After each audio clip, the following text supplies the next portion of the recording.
सत श्री अकाल दोस्तों। लाहौर सेंट्रल जेल 23 मार्च 1931 की शुरुआत हराम दिन की तरह ही हुई थी। जेल के कैदियों को उस समय बहुत अजीब सा लगा जब जेल के वार्डन चढ़ सिंह ने उन्हें 4 बजे ही ये कह दिया कि सारे कैदी अपनी अपनी कोठरियों में चले जाएं। वार्डन ने कैदियों को उसका कुछ भी कारण नहीं बताया, बस उन्होंने ये कह दिया कि इसका ऊपर से आदेश है।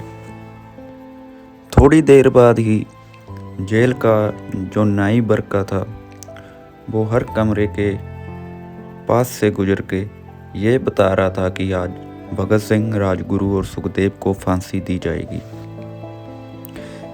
जेल के कैदियों ने वर्करों से निवेदन किया कि फांसी के बाद वो भगत सिंह की कोई भी चीज़ ला के उनको दे दें ताकि वो आने वाली अपनी पीढ़ियों को बता सके कि वो भी भगत सिंह के साथ जेल में बंद थे। भगत सिंह का कंघा और पेन पाने के लिए सारे कैदी आपस में लड़ रहे थे, लेकिन बाद में ड्रॉ निकाला गया। उसके बाद सारे कैदियों की निगाहें उनके कमरों के बाहर जाने वाले रास्तों पर थी, जहां से भगत सिंह, राजगुरु और सुखदेव को फांसी के लिए ले जाया जाएगा। एक बार पहले जब भगत सिंह उसी रास्ते से ले जाए जा रहे थे, तब पंजाब कांग्रेस के नेता भीमसेन सच्चर ने ऊंची आवाज में भगत सिंह से ये पूछा था कि आप और आपके साथियों ने लाहौर षड्यंत्र में अपना बचाव क्यों नहीं किया। भगत सिंह का जवाब था कि इंकलाबियों को मरना ही होता है, उनके मरने से ही अभियान मजबूत होता है, अदालत में अपील से नहीं। जेल के वार्डन चढ़ सिंह से जो भी बन पाता वो करते थे। उनके द्वारा ही जेल में किताबें भगत सिंह तक पहुंचाई जाती थी। भगत सिंह जेल की कठिन जिंदगी के आदी हो चुके थे। उनकी कोठरी नंबर 14 का फर्श पक्का नहीं था, उस पर घास उगी हुई थी। कोठरी में बस इतनी सी जगह थी कि जिसमें उनका शरीर 5 फुट 10 इंच मुश्किल से समा पाए। भगत सिंह के वकील मेहता का कहना है कि भगत सिंह अपनी कोठरी में बंद शेर की तरह चक्कर लगा रहे थे। भगत सिंह ने मुस्कुराते हुए मेहता का स्वागत किया और पूछा, आप मेरी किताब लाए या नहीं। जब मेहता ने उन्हें किताब दी तो वो उसे उनके सामने ही पढ़ने लगे, मानो उनके पास अब ज़्यादा समय ना बचा हो। मेहता ने उनसे पूछा कि आप देश के लिए कोई संदेश देना चाहते हो। भगत सिंह ने किताब से मुंह हटाए बिना बोला, सिर्फ 2 शब्द कहे, साम्राज्यवाद मुर्दाबाद, इंकलाब जिंदाबाद। भगत सिंह के मिलने के बाद मेहता राजगुरु की कोठरी पहुंचे। राजगुरु के अंतिम शब्द थे, हम लोग जल्दी मिलेंगे। उसके बाद मेहता सुखदेव से मिलने गए। सुखदेव ने उन्हें याद दिलाया कि वो उनकी मौत के बाद जेलर से उसका कैरम बोर्ड ले लें जो उसने कुछ महीने पहले उनको दिया था। मेहता के जाने के बाद जेल अधिकारियों ने तीनों क्रांतिकारियों को बता दिया कि उनको वक्त से 12 घंटे पहले ही फांसी दी जाएगी। भगत सिंह मेहता द्वारा दी गई किताब के अभी कुछ ही पन्ने पढ़ पाए थे। उन्होंने कहा कि आप मुझे इस किताब का एक अध्याय भी ख़त्म नहीं करने देंगे।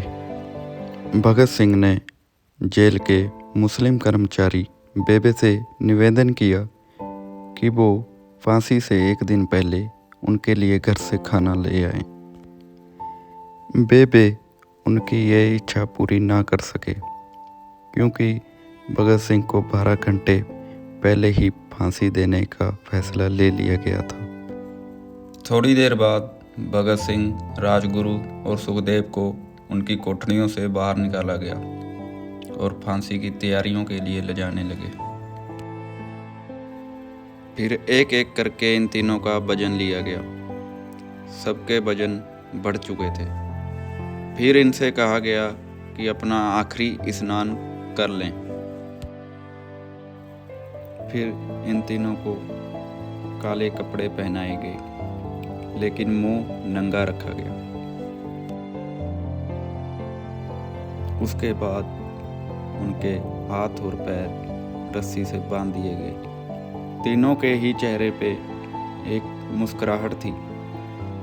वार्डन चढ़त सिंह ने भगत सिंह के कान में फुसफुसाते हुए कहा कि वाहेगुरु को याद कर ले। भगत सिंह ने कहा, पूरी जिंदगी तो मैंने ईश्वर को याद नहीं किया। कई बार तो मैंने गरीबों के कलेशों के लिए भी भगवान को कोसा है। अगर अब मैं भगवान से माफ़ी मांगूं तो वो कहेगा कि इससे बड़ा डरपोक और कोई नहीं है। ईश्वर कहेगा कि इसका अंत नज़दीक आ गया है, इसलिए ये माफ़ी मांग रहा है। जैसे ही घड़ी में 6 बजे तो ज़ोर ज़ोर से आवाज़ें आने लगी। सरफरोशी की तमन्ना अब हमारे दिल में है, देखना है जोर कितना बाजुए कातिल में है। और इंकलाब जिंदाबाद के ज़ोर ज़ोर से नारे सुनने लगे। ये सुन के जेल के सारे कैदियों में एक जोश सा आ गया। ये तीनों मुस्कुरा रहे थे।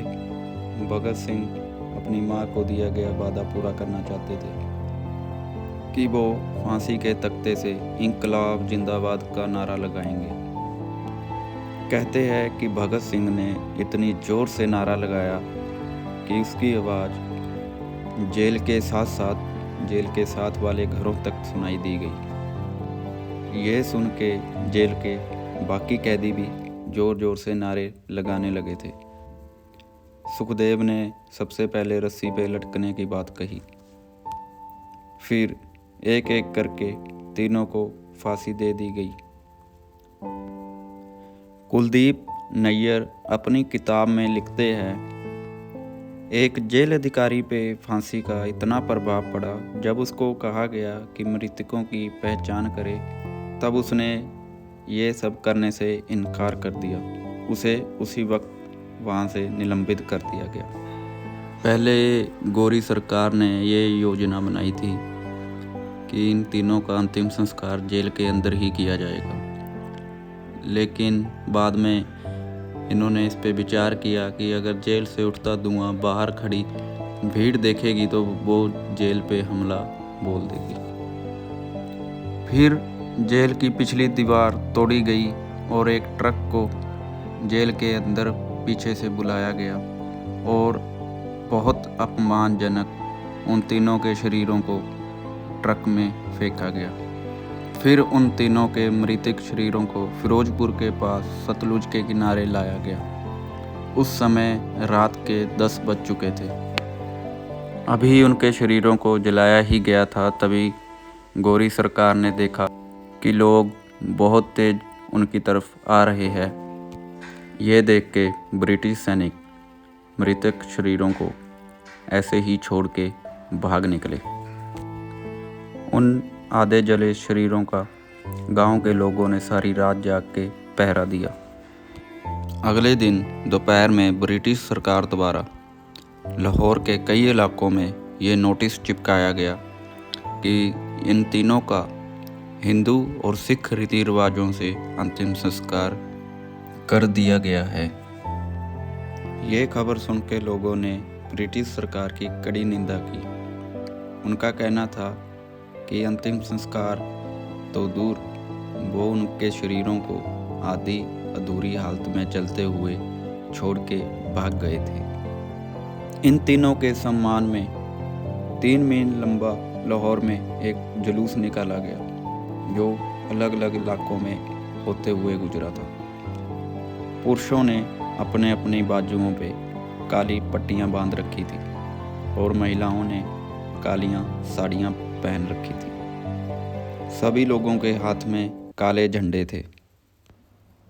जैसे ही फूलों से ढके तीनों के ताबूत वहां पहुंचे, सारी भीड़ भावुक हो गई। लोग अपने आंसू नहीं रोक पाए। चारों तरफ सन्नाटा छा गया। भगत सिंह की फांसी के बाद बाडन चढ़ सिंह अपने कमरे में जाके फूट फूट के रोने लगते हैं, क्योंकि उनका कहना था कि उन्होंने 30 साल के अपने करियर में सैकड़ों फांसियां देखी थी, मगर उन्होंने कभी भी मौत को इतनी बहादुरी से गले लगाते हुए नहीं देखा था जैसे भगत सिंह और उनके 2 कॉमरेडों ने लगाया था। उस वक्त किसी को इस बात का अंदाज़ा नहीं था कि 16 साल बाद उनकी शहादत भारत में ब्रिटिश साम्राज्य का एक कारण साबित होगी और भारत की ज़मीन से ब्रिटिश गवर्नमेंट का हमेशा हमेशा के लिए अंत हो जाएगा। भगत सिंह, राजगुरु और सुखदेव को दिल से सलाम, जिन्होंने अपने देश के लिए मौत को हंस के गले लगा लिया। दोस्तों, ऐसी ही और वीडियो देखने के लिए चैनल को सब्सक्राइब कर लें और वीडियो को लाइक कर दें। धन्यवाद। नमस्ते, सत श्री अकाल।